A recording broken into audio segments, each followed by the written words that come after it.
এয়া আমাৰ আগৰ দৰঙৰ এতিয়া দৰং ওদালগুৰি হৈ গ'ল গৌৰৱৰ ঠাই এখন আমাৰ যিখন অৰণ্য ফিল্মৰ পটভূমি এয়া সমনৰ নাৰায়ণদেৱে এই পটভূমিতে অৰণ্য ফিল্মখন উলিয়াইছিল যিখনে আমাৰ ৰাষ্ট্ৰীয় পূজাত নাম কৰিছিল আমাৰ কাৰণে বৰ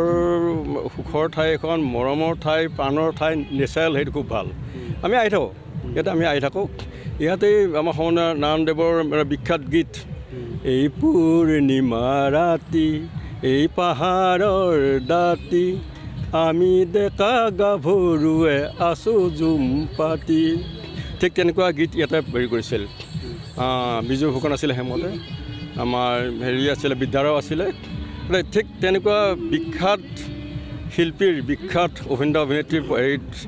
ইয়াত খোজ পৰি গৈছে ইয়াতে গতিকে আমাৰ কাৰণে গৌৰৱৰ বিষয় আমি প্ৰতি বছৰে আহোঁ এতিয়া আমি আহিছোঁ চিপাঝাৰৰ পৰা আৰু মঙলৰ পৰা 15 দিনীয়া টীম এটা আহিলোঁ বছৰত আমি এবাৰ আহোঁ ইয়াতে ত্ৰিকোণীয়া সংগম বুলি ক'ব লাগিব ইফালে অৰুণাচল ইফালে ভূটান ইফালে অসম বঢ়িয়া ঠাই ত্ৰিসংগম আমাৰ দক্ষিণ ভাৰতত পোৱা যায় ত্ৰিসংগম আমাৰ এইত আছে আমাৰ উত্তৰ প্ৰদেশত আছে ত্ৰিসংগম আমাৰ অসমৰ তথা ওদালগুৰি ত্ৰিসংগম এয়া ত্ৰিসংগমত আমি থিয় পাৰিছোঁ 3টা বস্তুৰ মাজত আমি থিয় হৈ আছোঁ আমাৰ যে সৌভাগ্য সম্ভৱ আৰু কোনো নাই আমি গৌৰৱ অনুভৱ কৰোঁ আৰু এই ক্ষেত্ৰত আপোনালোকে এইখিনি কথা আমাক প্ৰকাশ কৰিব দিয়াৰ কাৰণে আমি